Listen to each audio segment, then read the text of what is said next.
Hello everyone, welcome back to the channel. आज की video में हम एथिक्स एंड कल्चर की यूनिट 1 करेंगे। एथिक्स एंड कल्चर जो कि आपका वैक का सब्जेक्ट है इन डीयू। इस यूनिट में हम जानेंगे कि एथिक्स क्या होता है, ह्यूमैनिटी का क्या इंपॉर्टेंस है और एम्पैथी, कंपैशन और जस्टिस जैसे वैल्यूज हमारी लाइफ में क्यों ज़रूरी है। सबसे पहले बात करते हैं getting to know each other की। अब हम सब अलग अलग बैकग्राउंड से आते हैं, किसी की लैंग्वेज अलग है, किसी का कल्चर अलग है, किसी का लाइफस्टाइल अलग है, लेकिन सोसाइटी में रहने के लिए हमें एक दूसरे को समझना बहुत ज़रूरी है। Getting to know each other का मतलब सिर्फ किसी का नाम या प्रोफेशन जानना नहीं होता।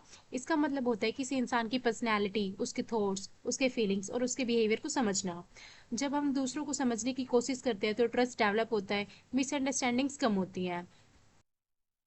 एग्जाम्पल के लिए सोचिए कि कॉलेज में ग्रुप प्रोजेक्ट मिला है। अगर ग्रुप के मेंबर्स एक दूसरे को समझते हैं और रिस्पेक्ट करते हैं तो प्रोजेक्ट स्मूथली कंप्लीट हो जाता है। लेकिन अगर अंडरस्टैंडिंग नहीं होगी तो कॉन्फ्लिक्ट्स और आर्गुमेंट्स होगी। एथिक्स का पहला स्टेप ही दूसरे को समझना होता है, क्योंकि जब तक हम किसी इंसान की सिचुएशन नहीं समझेंगे तब तक हम उसके साथ फेयर बिहेव नहीं कर सकते। इसीलिए एथिकल पर्सन वही होता है जो दूसरों की फीलिंग्स और सर्कमस्टांसेस को समझने की कोशिश करता है। अब बात करते हैं कि इस कोर्स से हमें क्या क्या सीखने को मिलेगा।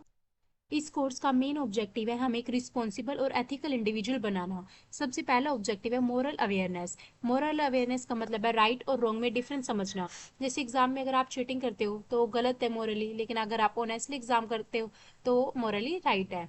दूसरा ऑब्जेक्टिव है क्रिटिकल थिंकिंग। क्रिटिकल थिंकिंग का मतलब है बिना सोचे समझे डिसीजंस ना लेना, हर सिचुएशन को लॉजिकली एनालाइज करना और उसकी कॉन्सिक्वेंसेस के बारे में सोचना। तीसरा ऑब्जेक्टिव है करेक्टर डेवलपमेंट। करेक्टर डेवलपमेंट में ऑनेस्टी, इंटीग्रिटी, रिस्पॉन्सिबिलिटी और रिस्पेक्ट जैसे वैल्यूज को डेवलप किया जाता है। फोर्थ ऑब्जेक्टिव है सोशल रिस्पॉन्सिबिलिटी, यानी सिर्फ अपने बारे में नहीं सोचना बल्कि सोसाइटी, इन्वायरमेंट और नेशन के प्रति अपनी रिस्पॉन्सिबिलिटीज को भी समझना। फिफ्थ ऑब्जेक्टिव है इमोशनल इंटेलिजेंस। इसका मतलब है अपनी इमोशंस को कंट्रोल करना और दूसरों के इमोशंस को समझना। कोर्स कंप्लीट होने के बाद स्टूडेंट्स एथिकल डिसीजन लेना सीखते हैं, कॉन्फ्लिक्ट्स को पीसफुली सोल्व करना सीखते हैं और सोसाइटी के लिए पॉजिटिव कंट्रीब्यूशन करने लगते हैं। अब नेक्स्ट टॉपिक है हमारा recognition of our common humanity. Common humanity common humanity का मतलब है ये समझना कि हम सब इंसान एक दूसरे से कनेक्टेड हैं। चाहे किसी का रिलीजन अलग हो, कास्ट अलग हो, लैंग्वेज अलग हो या कंट्री अलग हो, लेकिन हम सबके बेसिक नीड्स और इमोशंस सेम होते हैं। हर इंसान खुशी महसूस करता है, हर इंसान दुख महसूस करता है, हर इंसान रिस्पेक्ट और लव चाहता है, हर इंसान सिक्योरिटी और डिग्निटी चाहता है। इसी वजह से हर इंसान रिस्पेक्ट डिजर्व करता है। अगर हम कॉमन ह्यूमैनिटी को रिकॉग्नाइज करते हैं तो डिस्क्रिमिनेशन कम हो जाता है। लोग कास्ट, रिलीजन या स्टेटस के बेसिस पर जज करना बंद कर देते हैं। सोसाइटी में इक्वालिटी और हार्मनी बढ़ने लगती है। अब इसका एक एग्जाम्पल देख लेते हैं।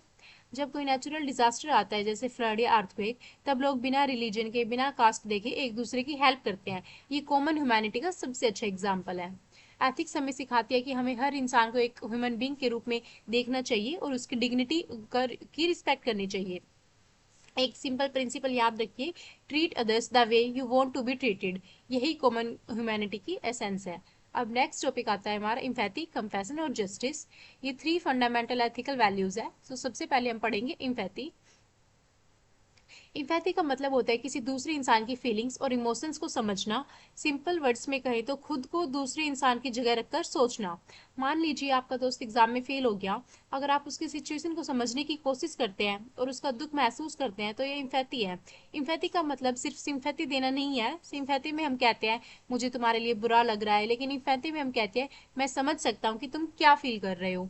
इम्पैथी रिलेशनशिप को स्ट्रॉन्ग बनाती है, कॉन्फ्लिक्ट्स को रिड्यूस करती है, ट्रस्ट और अंडरस्टैंडिंग को इम्प्रूव करती है। एक एथिकल सोसाइटी के लिए एम्पैथी बहुत इंपॉर्टेंट है। अब नेक्स्ट है हमारा कंपैशन।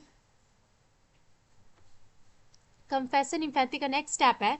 इम्पैथी में हम फीलिंग्स को समझते हैं, कंपैशन में हम हेल्प भी करते हैं। यानी empathy is equal to understanding, whereas compassion is equal to understanding plus action. Example के लिए आप किसी इंजर्ड पीपल को रोड पर देखते हैं, उसका दुख समझना इम्पैथी है, लेकिन अगर आप उसकी हेल्प करते हैं, एम्बुलेंस बुलाते हैं, उसको हॉस्पिटल पहुंचाते हैं, तो ये कंपैशन हो गया।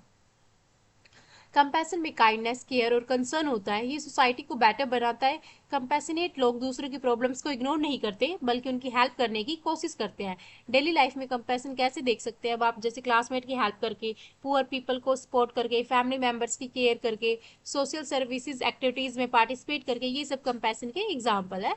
अब नेक्स्ट है हमारा जस्टिस। जस्टिस का मतलब है फेयरनेस, हर इंसान के साथ फेयर और इक्वल ट्रीटमेंट करना ही जस्टिस है। जस्टिस इंश्योर करता है कि किसी के साथ डिस्क्रिमिनेशन या एक्सप्लॉयटेशन ना हो। जस्टिस के कुछ इंपॉर्टेंट प्रिंसिपल्स होते हैं: इक्वालिटी, सबके साथ इक्वल ट्रीटमेंट होना चाहिए; फेयरनेस, डिसीजन अनबाइज्ड होना चाहिए; राइट्स प्रोटेक्शन, हर इंसान के राइट्स की कोई रिस्पेक्ट मिलनी चाहिए; अकाउंटेबिलिटी, गलत काम करने वाले को पनिशमेंट मिलनी चाहिए। एग्जाम्पल के लिए, अगर कॉलेज में सब स्टूडेंट्स को इक्वल अपॉर्चुनिटी दी जाए और एग्जाम फेयर कंडक्ट हो तो ये जस्टिस का एग्जाम्पल है। जस्टिस सोसाइटी में पीस और स्टेबिलिटी मेंटेन करता है। अगर जस्टिस नहीं होगा तो इनइक्वालिटी और कॉन्फ्लिक्ट्स बढ़ने लगेंगे, इसलिए एथिक्स में जस्टिस का बहुत ज़्यादा इंपॉर्टेंट रोल होता है। अब नेक्स्ट टॉपिक हमारा relationship between empathy, compassion and justice. अब इम्पैथी, कंपैशन और जस्टिस जो है ये तीनों एक दूसरे से इंटर रिलेटेड है। इम्पैथी हमें किसी का दुख समझाना सिखाती है। कंपैशन हमें उस दुख को कम करने के लिए एक्शन लेना सिखाती है। जस्टिस एंश्योर करता है कि फ्यूचर में अनफेयर सफरिंग ना हो। फॉर एग्जाम्पल, एक पुअर स्टूडेंट बुक अफोर्ड नहीं कर सकता, उसकी प्रॉब्लम अगर हम समझते हैं वो इम्पैथी हो गया। उसकी प्रॉब्लम समझ के हमको लाइक उसको बुक दे देते हैं, उसको बुक प्रोवाइड करा देते हैं, तो वो कंपैशन हो गया। और स्कॉलरशिप सिस्टम क्रिएट करना ये जस्टिस में आता है। यही डिफरेंस एग्जाम में लिखना बहुत इंपॉर्टेंट है। अब हमें सिखाती है कि एथिक्स की शुरुआत ह्यूमैनिटी से होती है। हमें दूसरों को समझना चाहिए, हर इंसान की डिग्निटी की रिस्पेक्ट करनी चाहिए, इम्पैथी डेवलप करनी चाहिए, कंपैशन के साथ एक दूसरे की हेल्प करनी चाहिए और सोसाइटी में जस्टिस और फेयरनेस को प्रमोट करना चाहिए। अगर हम इन वैल्यूज़ को अपने डेली लाइफ में अप्लाई करते हैं तो हम सिर्फ सक्सेसफुल नहीं बल्कि एक अच्छे इंसान भी बन सकते हैं। तो ये थी आपकी यूनिट 1 जो इंट्रोडक्शन था बेसिक्स ऑफ एथिक्स, एथिक्स का complete concept. So thank you everyone.